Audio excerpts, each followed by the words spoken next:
And if there is any provision at all, if at all, that would need a change or correction somewhere in the charter, let us all cooperate and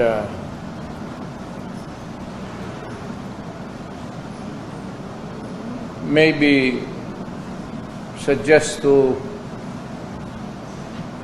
whoever is control perhaps there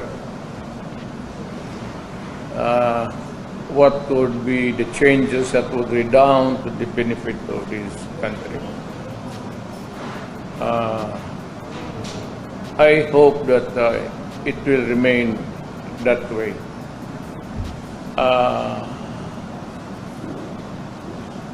The chances are they would come up still, which has always been the excuse to open the charter.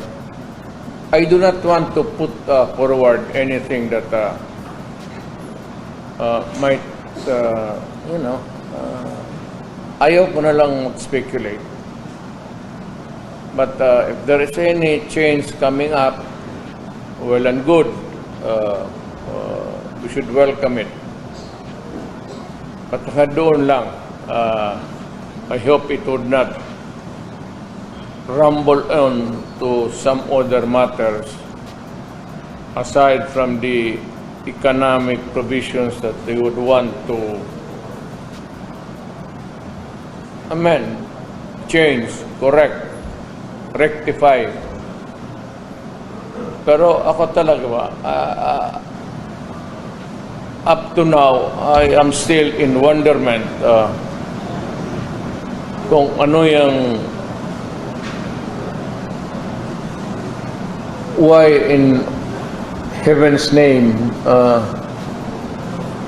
but there's always that economic provisions na hindi makorek-korek noon pa. But that is the usual convenient way of saying things, but leave it that way. I'll go along with it.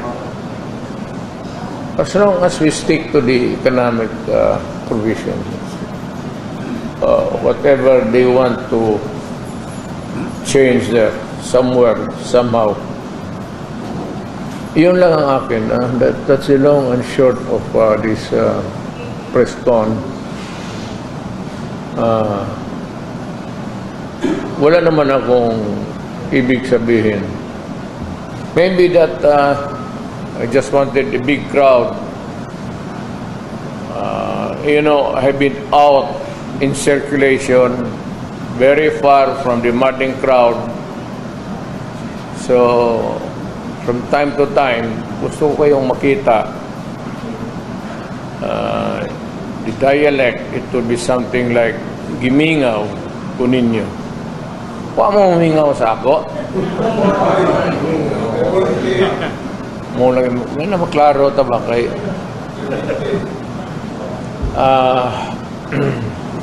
so yun lang, hanggang doon lang ako for the nonsense. So kasi andyan naman rin ang the progression of things, so I would not want to go ahead forward and overtake ka sa which may or may not come. Parang ganon lang. Well, it seems like you're not really 100% sure kung if we can trust these people na mag-handle what if sa gitna ng sinasabi nilang economic lang ang tututukan, biglang na-open yung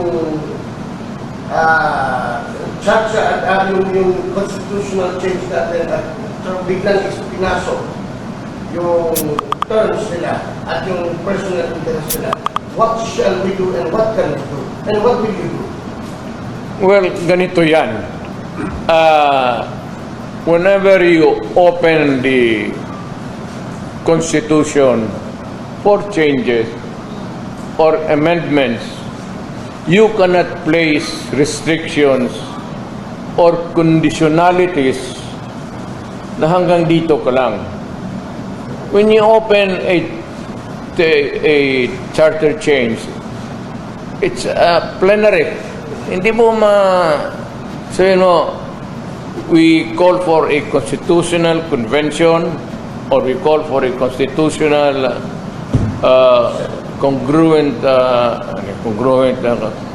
constituent rather becomes a congruent constituent body by Congress, people's initiative. Whatever it is, hindi mo malagyan ng restriction because when you open it up, it's all for the taking. Plenary talaga yan. So, you cannot place restrictions there. So it's possible na biglang may isang congressman tayo and ay sasabihin niya, I move to for this, to extend our terms like that. Ay biglang gumano. Kaya ako nandito eh. Kaya nag-uusap dito. Not only for any particular office in the Constitution.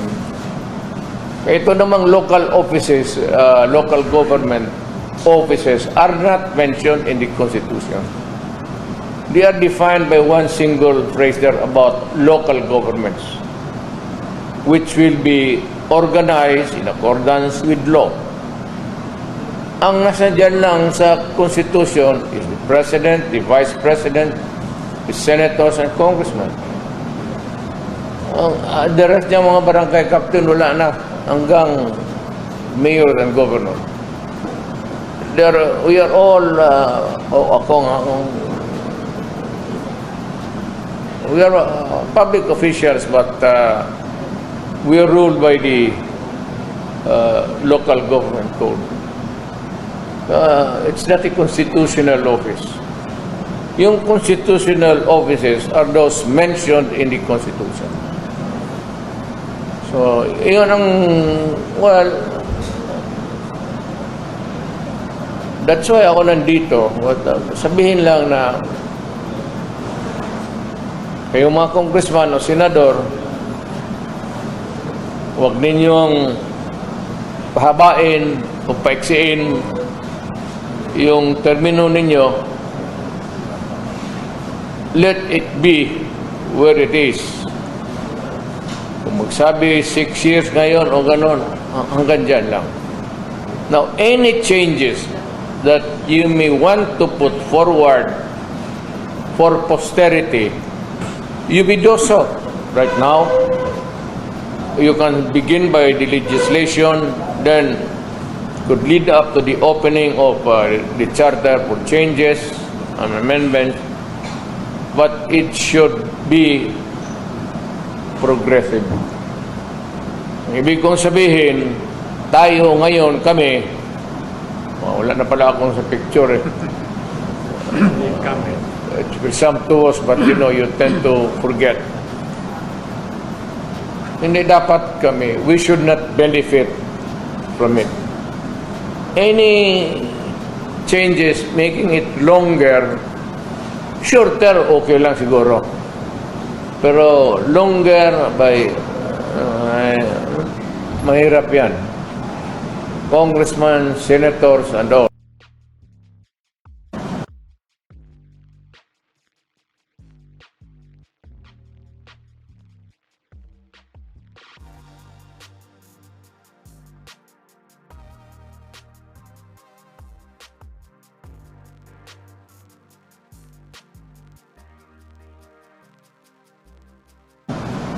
but it must be purely motivated to improve the interests of government and country.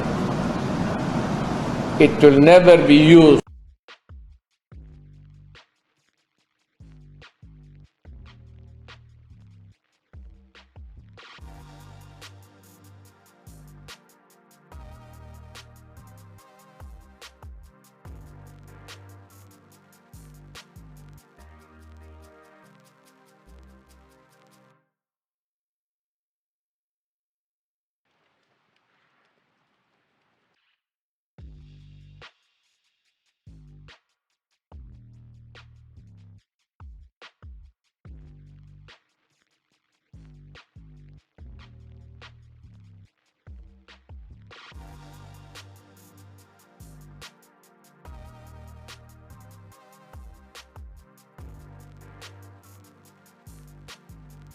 when you are the incumbent, dapat nga sa lahat local officials. Alam mo kasi, you should be allowed to resign 6 months before. Precisely to deter you from using the resources of government to fund your candidacy. Governor man, mayor, alam mo na, you will have a lot of advantage if you do that.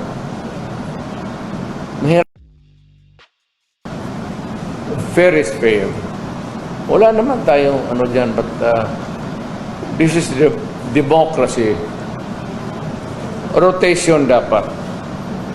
Now is the time for Bicolano to be president. Maybe tomorrow from the southwestern part of Mindanao, which would be Zamboanga towards Pulong.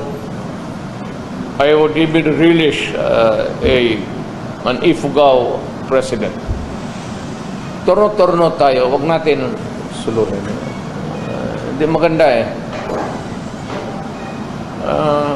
magsabit one term only, period. 2 terms, tapos barred forever, pero sundin natin. Tayo na ilagay sa posisyon natin ngayon, yung batas na yun should bind us. Isa lang, dapat isa lang. Mr. President, Yes, sir. Dennis.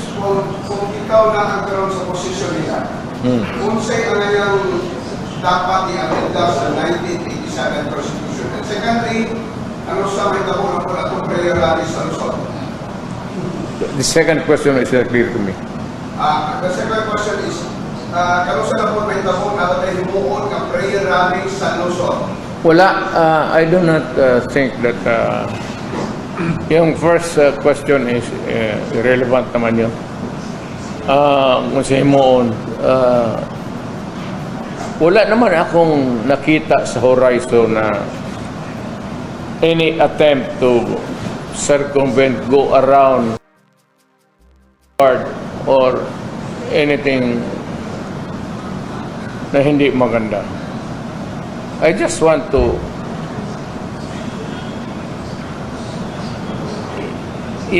we live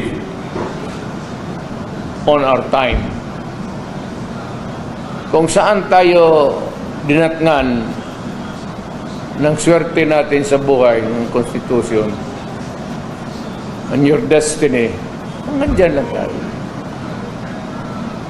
Because this is what a democracy. Do not tinker cyclic movement of a democratic state. Do not introduce something which is foreign or not aligned with the original intentions of those who made the charter. Sundin lang natin yung the intention. Kung ginawa 6 years, 6 years. Now, kung nandiyan ka sa 6 years, diyan ka lang. You want to make changes, make it another successively, wala fine. But you should not benefit from it. That is really what democracy is all about.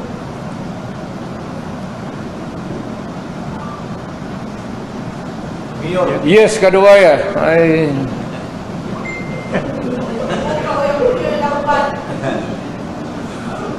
Sir, what made you change your mind? Previously you said no for BI, no for ignoring the Constitution. What happened? Change my mind. Change the position. I never changed my position because there is only one position. Hindi naman ito kama. Ang ano doon is really, there is only a term limit of, I said, you should bind yourself to where you are or where you are placed. At or is. I don't know which the proper one. So you don't want a president who extends term of office. So same with the senators. Again, You don't want a president, a president, or any president. it's obvious. That's why the Constitution says one term only. So you do not have the privilege of being elected again. You just follow the intent ng gumawa ng ating Constitution. In other words, do not, I mean, Good. Mayor, they are saying after the Cebu prayer rally, it changed a lot in terms of perspective vis-a-vis the people initiative and the constitutional discussion person. Why? no, I've always been a stickler to, you can, if there's a record of a history of my public life stint in government, I've always been consistent. Ayaw ko yung, I never crave for any other than what is given to me by law at that time. Wala akong, If you were to suggest what provision, what economic provision in the 1987 Constitution should be amended, what would that be?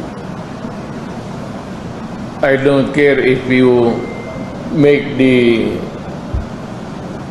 economics libro dyan sa,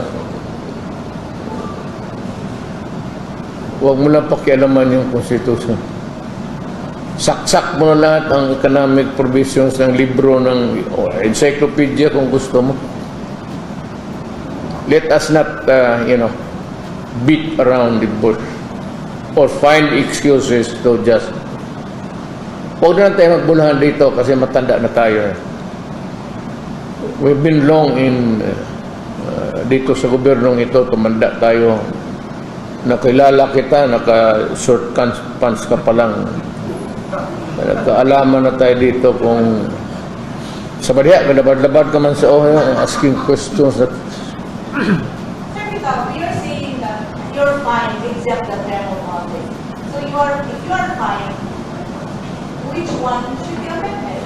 And which part of the economic? Wala na, kasi dapat doon, kung na-elected ka doon lang. But if you can do it na i-amend mo, but the problem is, if you amend the Constitution and you are the incumbent president, you have all the resources to get what you want. Kaya mong bilihin pati yung barangay captain. So, what result would you want? Huwag na tayo magbulahan dito sa Pilipinas. Sabihin mo, ipadaan natin ng referendum, plebisito. Bilat. Kung gusto ng presidente, the resources are there for him to utilize. Pagkabobo naman niya pag hindi mo matalo basta. Whatever it is, a referendum or a plebiscite or a result of a votation or whatever. Are you saying that if you are going to amend, it's going to be a done deal because he is the president? I am saying that it's not the time to make changes in the Constitution. The Constitution is good, very good, the best that we have ever produced. Do not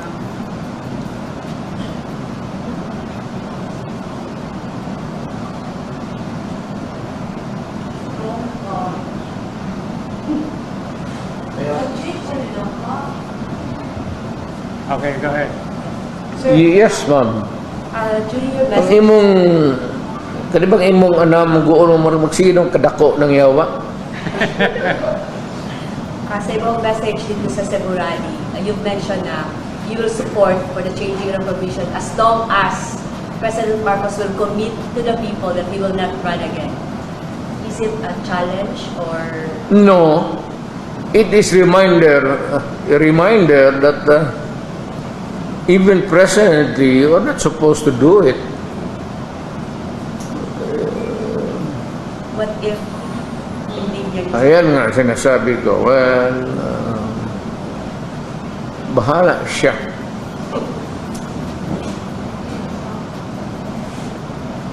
But it's you begin to tinker with it.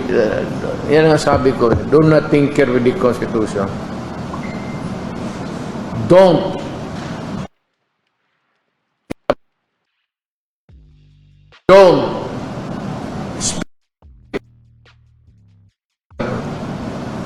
don't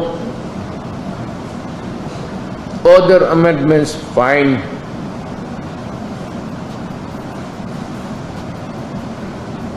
Pati congressman, pati masama talaga. Ano? Wala. Ganito na lang. Gusto mong baguhin from ngayon 6 years, you make it 10 years for one term. Maganda. Pero baka sa panglatlong dekada na yan, huwag ngayon. Kung meron man tayong gawin, hindi para sa atin, para na sa mga ating anak. Huwag para sa atin, kasi yan, that would trigger a lot of friction in society. Magkakaroon ng inita na eh. And hindi lang man tayo, buti sana kung kami lang mga politiko. You have to deal with the population, you have to deal with religion, kasi ang religion naman, you have to deal with the military, you have to deal with the police, you have to deal with the security guards, you have to deal with the kafgo.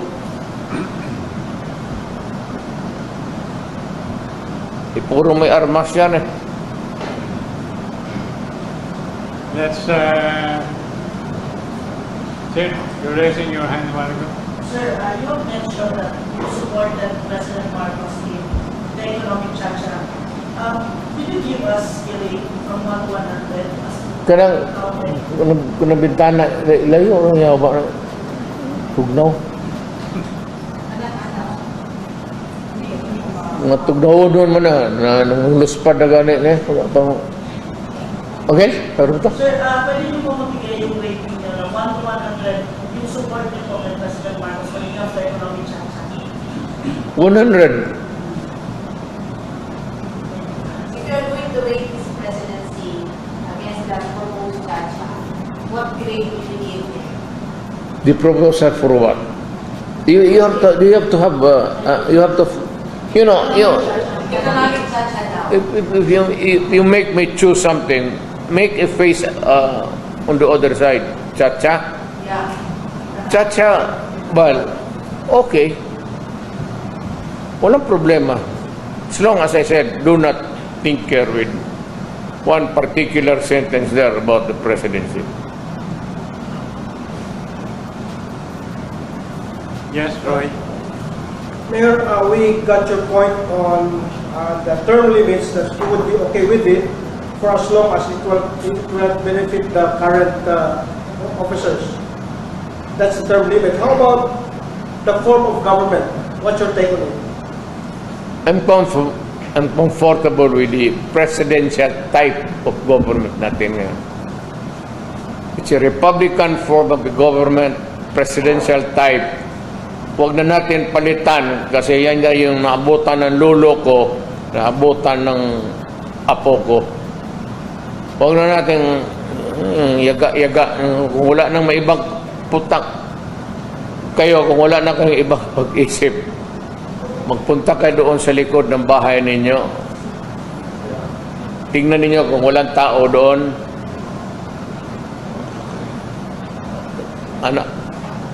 Alam mo kung ano ang gawin ninyo?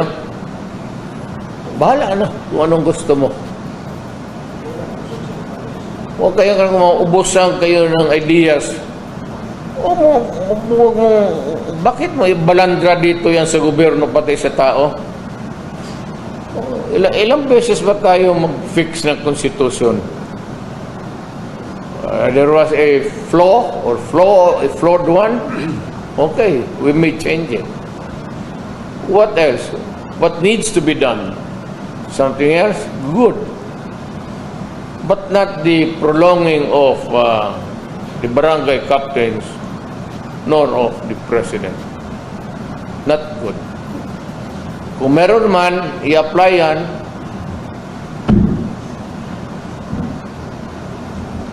Si Ruth muna. Ruth. Mayor, resource component po sa allegation from a Senate resource person, the Senate employee, alleging that you and Vice President Sara Duterte received a box of guns from Asuraponong Pulong. Kami magtanggap ng baril kay Pastor Kibuloy. Ako pa ba ang mag-deliver sa kanya ng kanyon bukas o machine gun? It's a very stupid proposition. Wala ka tumahan, Mayor. It's silly. Bakit man si Pastor mamigay ng baril sa akin? Saan siya magkuha? Kung magsabi siya wala siyang baril, bigyan ko siya. I have about almost more than 500 firearms registered. Collectors category ako eh.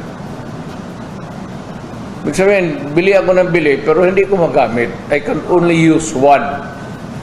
I can carry a gun only one of the entire collection, maski mag-abot ng 50 million. You're only allowed by the authorities to carry one gun, not even a rifle. Hunting, maybe. Shotgun, okay. But military hardware, no. Wala nga ako eh. All that I had before was military, pero MR. Because sitwasyon, alam mo na, mayor ka, punta ka ng bukid, hindi mo na malaman kung sino yung kalaban mo. Hindi mo talaga alam kung sino ang gustong gorgor sa iyo.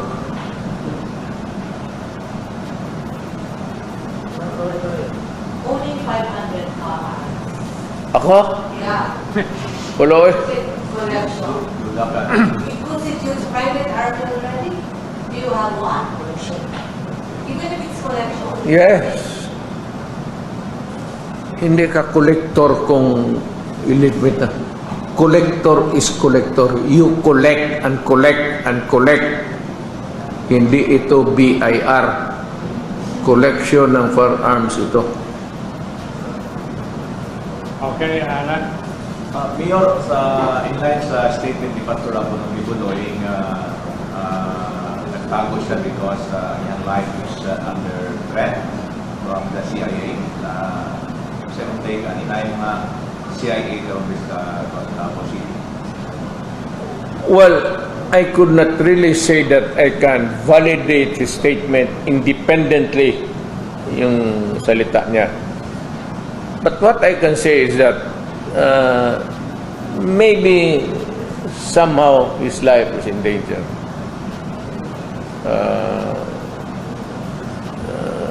Alam mo, ang kaso niya sa Amerika hindi naman dito. Wala naman kaso si Presidente, si Pastor Kibuloy dito. He's free to move around, and the process there extradition.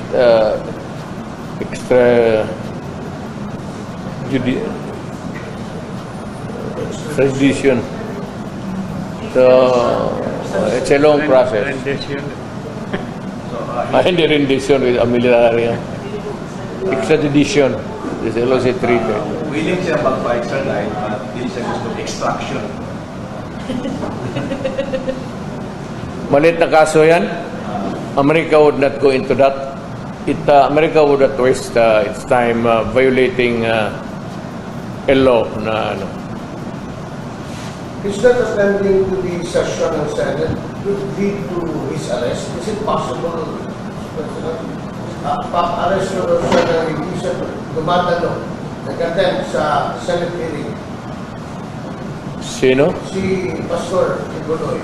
Pa-arrest nyo siya kasi pinapaimbitahan siya, isusormo na siya. If he doesn't really appear, pwede ba yun? Ay pa-arrest nyo siya. May I hear the word again? Pina-report siya sa Senate. Sa Pina. Oh, I thought... Sa Pina siya, sa Pina. Sa Pina. Could it lead to his arrest? Well, I'd like to ask you a question. What is the equivalent of the word subpoena? Invitation. Oh, yeah. It's not an order. You cannot order an ordinary citizen like me to compel me to report to you. For what? If I don't want. Well, if outside the national interest that you should appear, if I begin to question you, what is the significance of that interest? Kaya pastor yan, kung gusto niya, hindi. Kada so makalid ba niya sa kining contempt dito? It could, because unreasonable refusal to, maybe the first is invitation, comes the subpoena. A subpoena is more or less like a subpoena of court. Same effect. It can compel your attendance. Pero ako naman, hindi niya, ang ayaw niya, ano mo gusto sa kanya? Wala mo na nakita na of national interest yung... Mayor, another topic lang, Mayor. Yes. Our PNP right now seems to be involved in a lot of cases that millions of pesos na yung nirakaw nila, yung granted, sinuha nila for 40 million, sinuha sila ngayon. At marami na pong crime na nangyayari dito. I've seen politician po napakarami ng bodyguard dahil dito na dapat from Cotabato. What is happening in our country today with regards to peace and order? Well, national leadership should... alam mo dito sa Pilipinas, wala naman talagang ambos araw-araw eh. Alam mo, pasikatan lang yan. Ako personally, I do not need. Pinipilit na nila yung pulis sa akin eh. Pero kung I'd rather, if somebody has to die today, tonight, o tomorrow, mas mabuti pa ako kasi matanda na. Kaysa mga pulis, may pamilya pa yan, may mga anak pa. What the heck about going around with so many bodyguards kung hambog mo lang yan? Para sa takot lang yan? All you need is a gun, maybe, and 2 balls. Pag isa lang itlog mo, yan ang problema. O 3. Either isa or 3. May imbalance eh. 2, tama-tama lang. Okay? Yeah. Okay. Ngayon, you mentioned na kung paaprubahan naman sa pilipinas na kung economic provision lang, okay sa ito. Granting, paaprubahan ka na sa Kongreso, okay din sa pilipinas, suportahan ka nito kung kampanya baka paaprubahan ang paglatikal sa motor. Come to think of it, you know what? Even if they will touch on everything there in the charter, yun sa Constitution, I will not mind. But make it progressive. Huwag lang mag-benefit tayong kami, hindi na ako, yung nakaupo ngayon. Huwag mong habain yung bituka mo. Gusto mo na a longer term for the next president would be good for this country, or there will be no limitations at all for as long as he remains to be a loyal and a good public servant. Wala man tayong problema lahat. Kung hindi naman santo, pero kung tao na matino na nakaupo dyan sa Malacanang, he can stay forever. Ang problema lang ganito,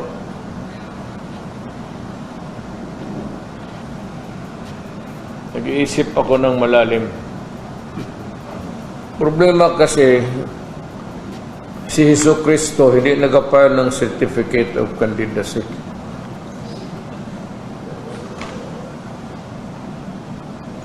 Wala, gusto mo talaga matino dyan, Jesucristo yan.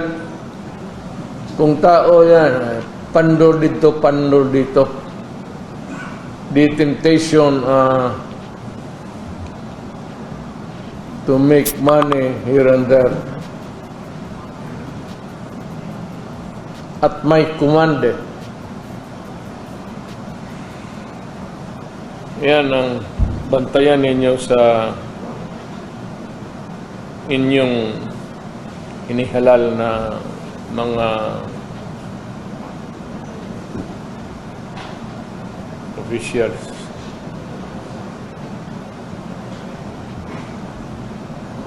Mike? Yes, good evening, sir. Gusto lang ako sundan ang mga questions sa status sa possession ako. When you said that Mindanao is separated from the Republic. Vis-a-vis whether we are good or not. Alam mo, sa totoo lang, for it all, declare lang yan. Sabihin ko lang kasi sa na, look, you guys, when you think legislation, we think of your work there as a secretary or as a senator or congressman or whatever. Think always of the Republic of the Philippines.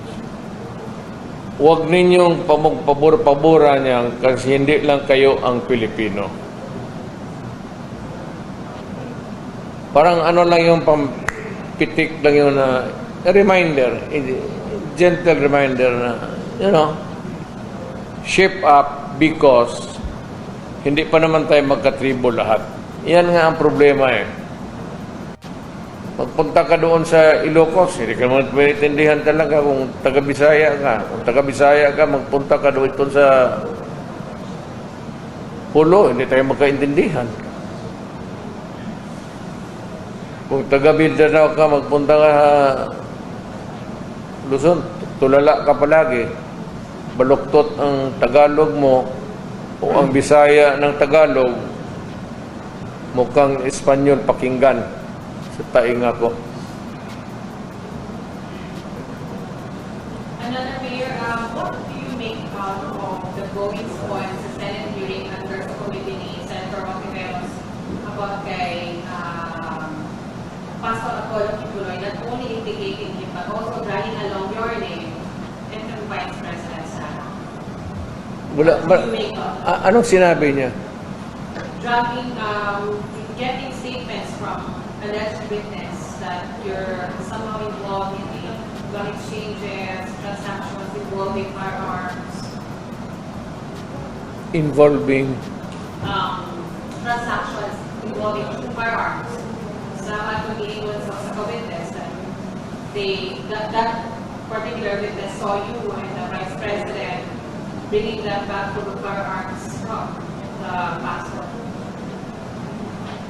Ako ang supplier ng firearm dito, hindi ako nanghihingi. Matagal na akong supplier ng firearm, bata pa ako. Has the pastor reached out to you when the Senate hearing started, especially when witnesses starting to come out, alleging all these things against the pastor, involving you and the Vice President, that they jumped on the same answer? You know, there are always, we never run out of silly or idiots in government. Let them be. Komportable sila dyan, komportable rin ako dito. Sharon? Uy! Si Mama pala ito. Senator Montiveros has warned that Pastor Reboloy will be cited in contempt and will be arrested if he does not show up in the Senate hearing on March 5. You are his friend. You are Pastor Reboloy's friend, and you are a lawyer. What is your advice to your friend? Get yourself arrested.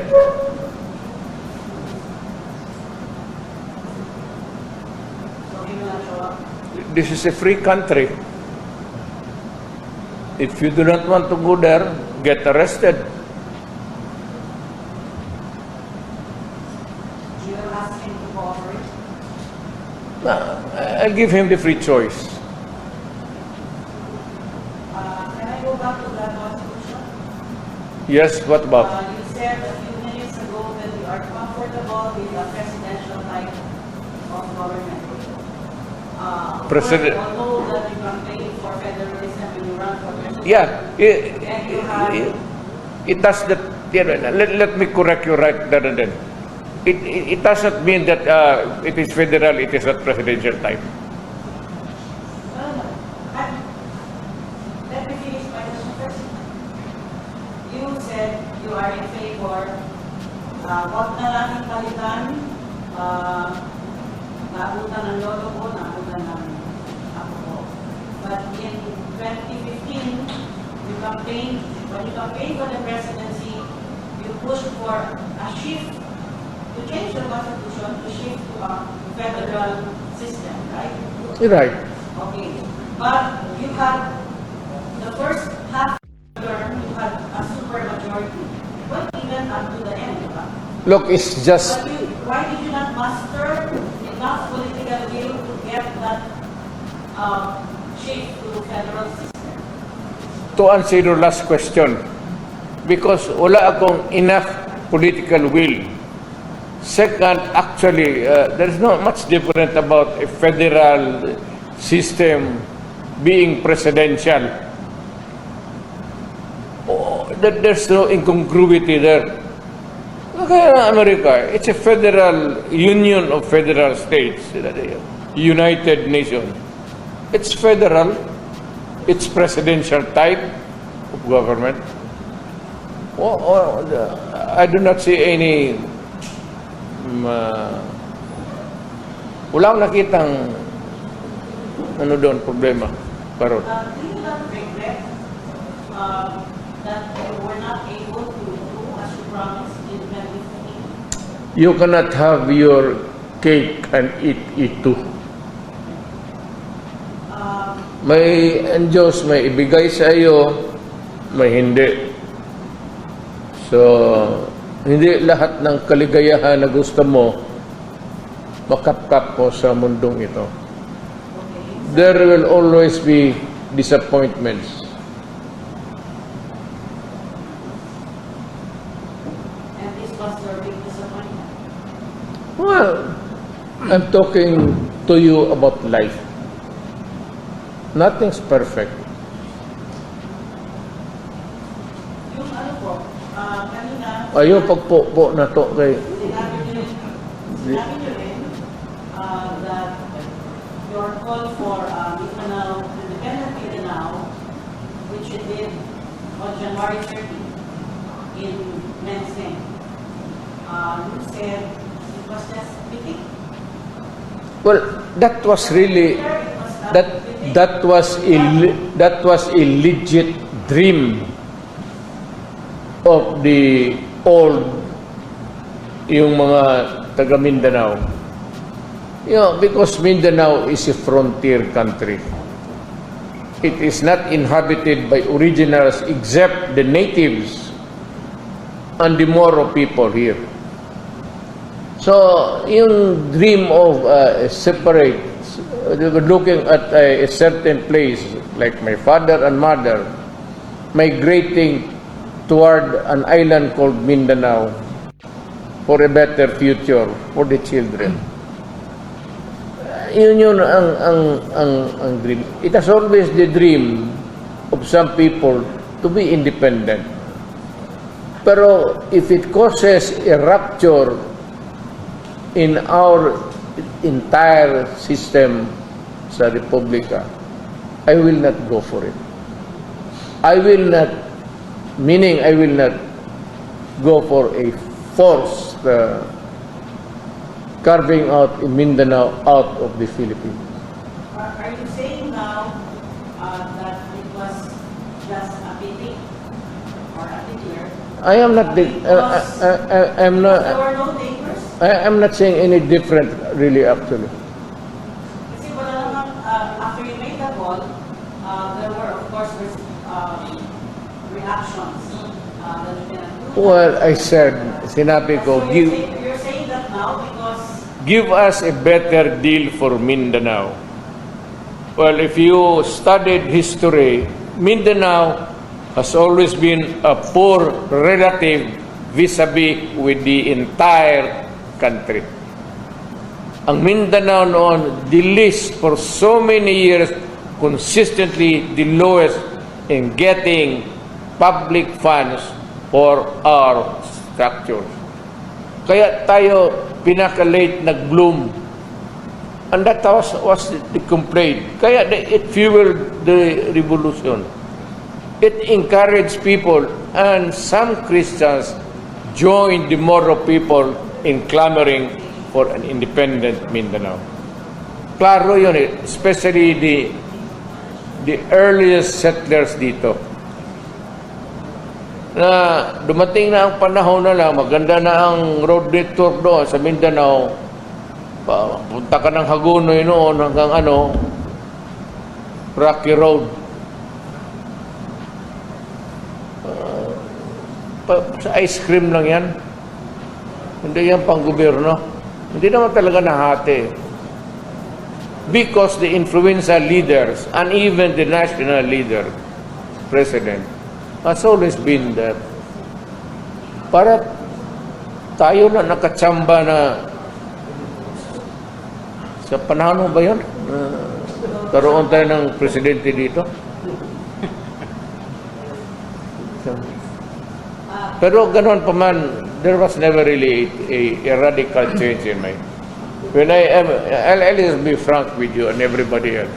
When I became president, there was never the slightest moment that I was thinking of placing the interest of Mindanao over and above of the entire needs of the entire country.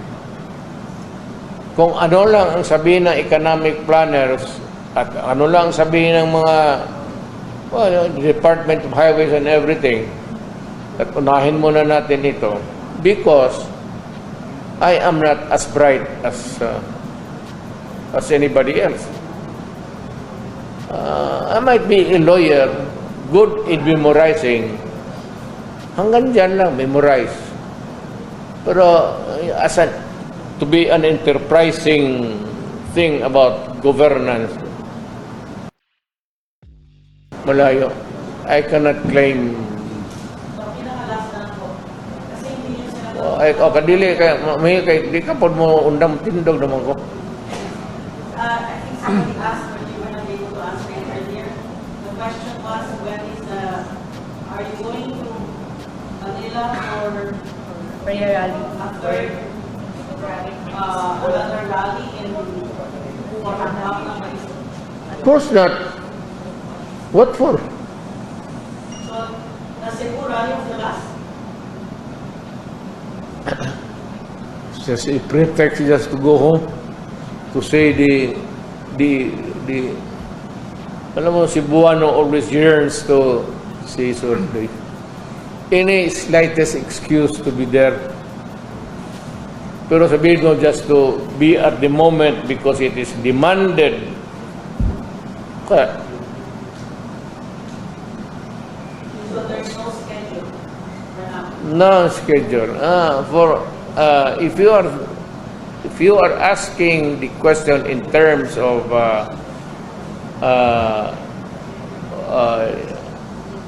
what would be in the future of this country and what would be your views or opinions if this would occur or happen or not.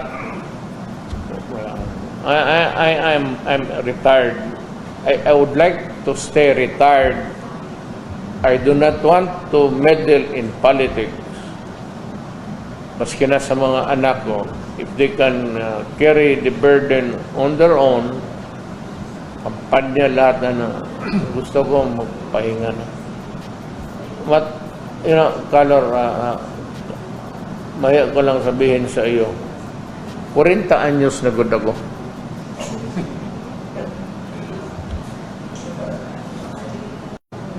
And if you would want to be comfortable with the number, double it. And that's why. Mayor, also yung last na update ni Congressman Alvarez sa IM on definition na lang din mo. Ako talaga, I cannot, magprangka ako sa inyo. This is for all, and I would repeat it now and forever. I do not want my country dismembered. I do not want a part of my country taken away. I do not want my country to be disturbed physically, even the slightest. It goes for Luzon hanggang Pulo. Yung nagising ako sa mundong ito, Republic of the Philippines, for as long as I live, it would be the same Republic of the Philippines. But were you saying a different thing, Mayor, last time when you said that you would want England to separate from Mindanao? Although you did not... Sa kadang intriga ka, intrigadura ka yun. Separate. Usap mo siya magtiayon kaya mag-separate. Hilno, diha. Ha? Panghadlok mo lang na. Paano? Para, yung nang kabito. Pas ni mo, magsiya kagyaw-yaw. Pag yun ang kasi yung banang, hindi ka mo magyaw-yaw, biyaan ta ka. Wala na.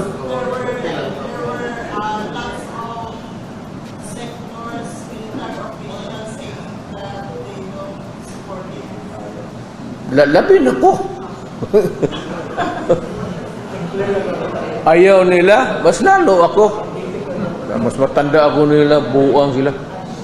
Even if you feel it as share or digong, but people said it's time for Mindanao. People should start it. You can craft it the way you want, legislation, or we go into a deeper local autonomy. You can never do what you want. Let it remain a republic of the Philippines. So no more talks about Mindanao, getting out the Republic. Yan lang ang problema. It's the distribution of the national wealth.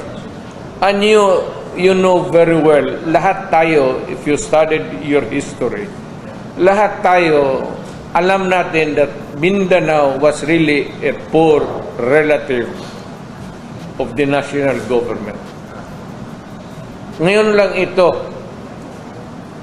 nakabawi tayo. Nung presidente ako, hindi ko nga sinabi na bigyan mo lamang ang Mindanao. Patas. Hindi mo naman sabihin na presidente ako, gusto kong bumawi na, o nagkulang tayo noon, ngayon panahon ng bumawi. That ain't the way of being a Filipino. Kung ano yung, what's good for the Hulahano, must be good for the Ifugao, must be good for the Tagalog, and must be good for the Visaya. Why? If you have to remain a republic, ganun talaga, you better adapt that kind of thinking. Hindi tayo pwede mag-isip-isip na mga Tagalog, Visaya, or kalukuhan yan. Ngayon pa, katanda-tanda na natin, may mga anak na tayo, ngayon pa tayo mag-isip ng ganun. And, I'd like to, sabihin ko sa mga Pilipino, stop this separate. Na pagmulat ko sa mata ko when I was born, this was a republic. Ganun na. Huwag mong kunin baski kalahating hektarya yung Samal Island. Magkagulo tayo. Even if you take 1 hectare away from Samal Island, yung bayan ko, yan. Huwag mong galawin. Pag hindi, magagera tayo. Mayor, Listen to you when you said you want people to be educated. For a day will come that Mindanao will be a separate country from the Philippine Republic. You got it wrong. Sabi ko sa iyo, pang-atik lang yun. Ano ka na? kung hindi mo ganunin kasi yung mga taga-Maynila, parang sipain mo yung paa, adrip. Potang ina mo, hindi lang ikaw ang Pilipino, ha? Nabuutan rin lang yun, pag mato. So gloves lang to Mayor and they took it so serious. Nag-cool down sila ito. Because of gloves. Not because of a bluff, but because of a strong statement coming from a Filipino. Adre, hindi lang kayo ang Pilipino. Lahat ang mga minuno natin nagpakamatay sa bayan natin. Do not. So it's dead. Mindanao Independence Movement is dead. Okay. Silly. you still have another question, Ro? If at all, kung mayroong mag-declare ng independent state, kung gusto lang nila,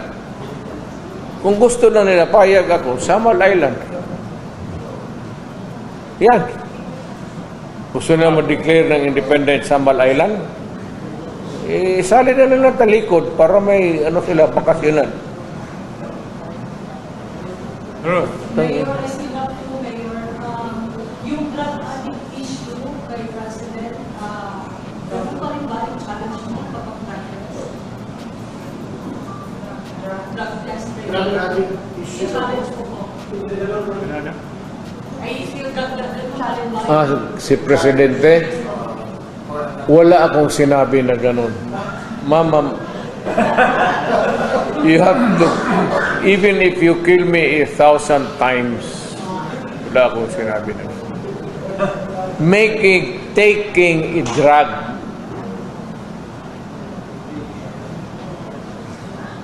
Pero kung sabihin mo, addict, wala akong sinabi na ganun. Patayin ako ni Marcos niyan. Maawa ka naman sa akin. Matanda na ako. Ano yung namin noon? If I can say it for to Marcos, I can say it for all.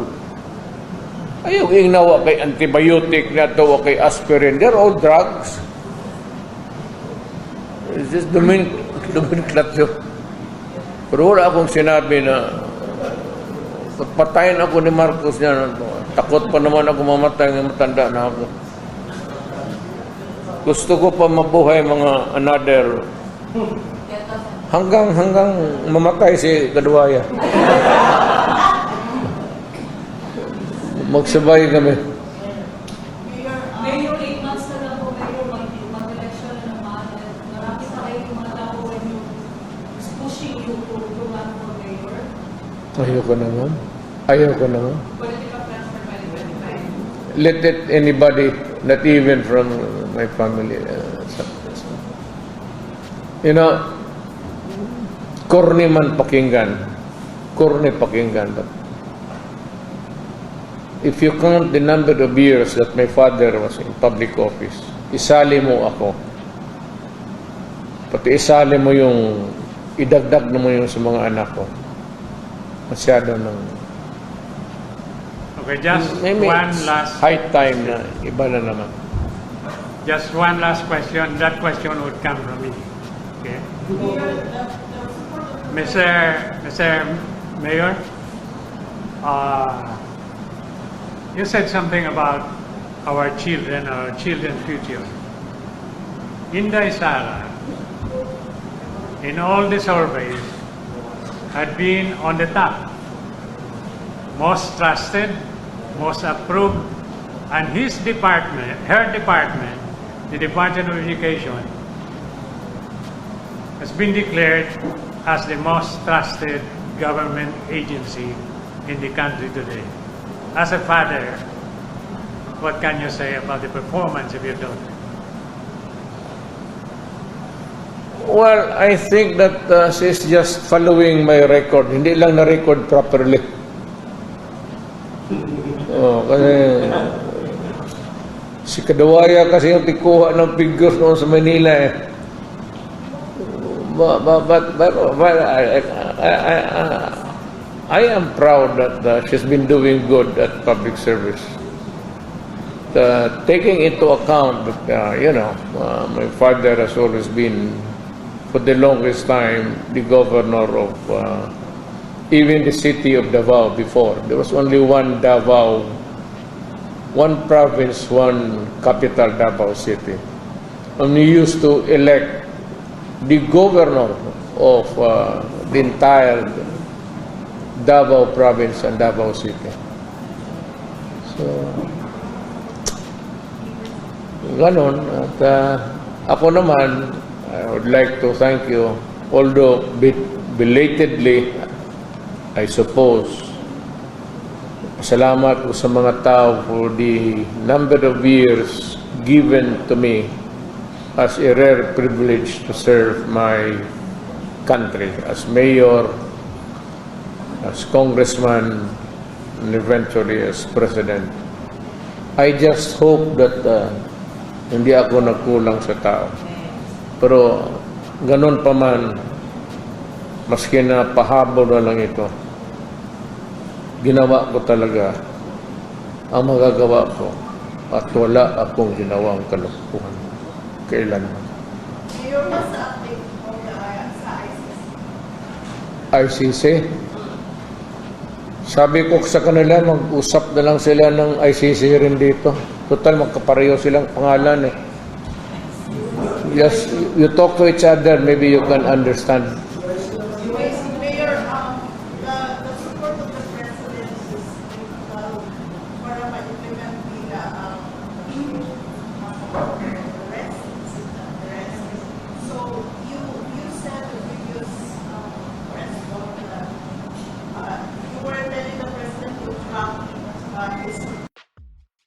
No, ganito yan. I would like the President to seek the advice of his legal counsel. Kung ano yung sabihin niya sa mga abogado niya sa Malacanang, sundin niya. Ako, I can take care of my own. Kaya kung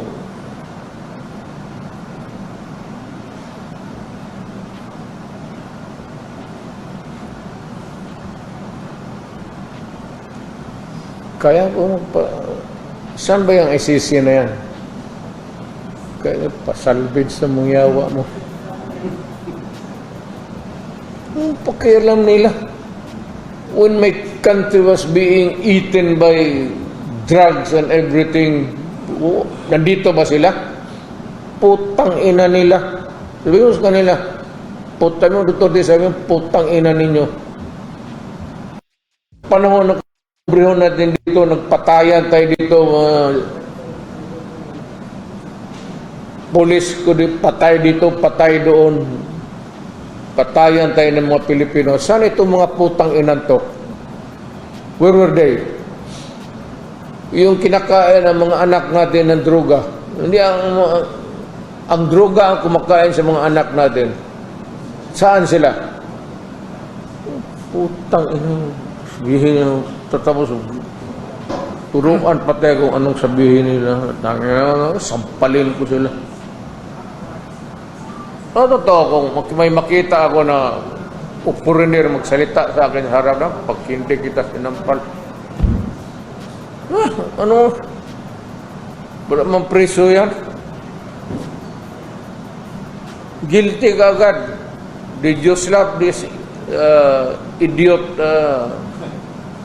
of the associated whatever? No. Pakialam kayo ng pakialam, hindi naman kayo nakakatulong.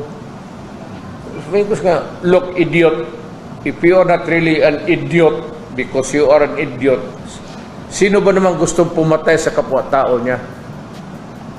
Kung may gusto man akong patayin kayo, kayong pumunta dito sa bayan ko.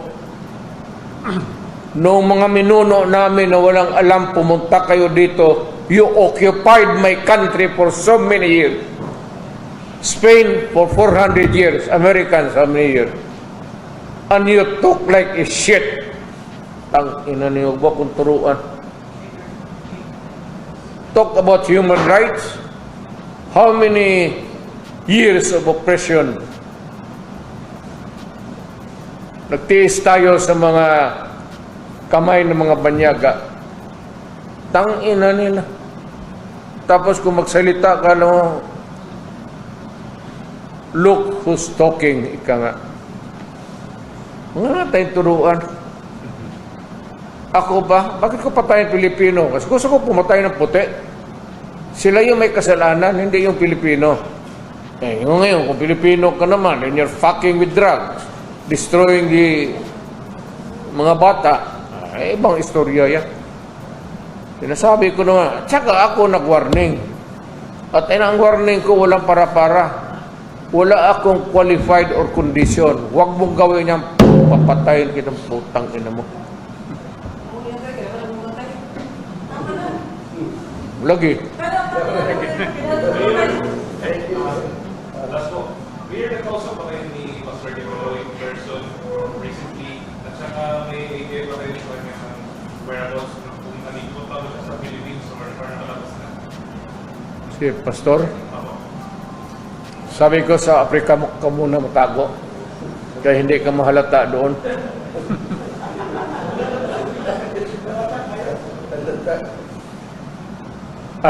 I really do not know. I do not want to. He's on his own. Alam mo naman, presidente ako, tapos I started as a prosecutor, fiscal, mayor, president. I cannot afford to double with yung mga ganitong mga bagay na ito. So, alam naman niya, kaya niya, he has the resources and all. And he has a lot of brains to navigate his way. Paano niya paikot-ikot sa buhay. Okay, thank you very much, Mayor President. Thank you. Salamat.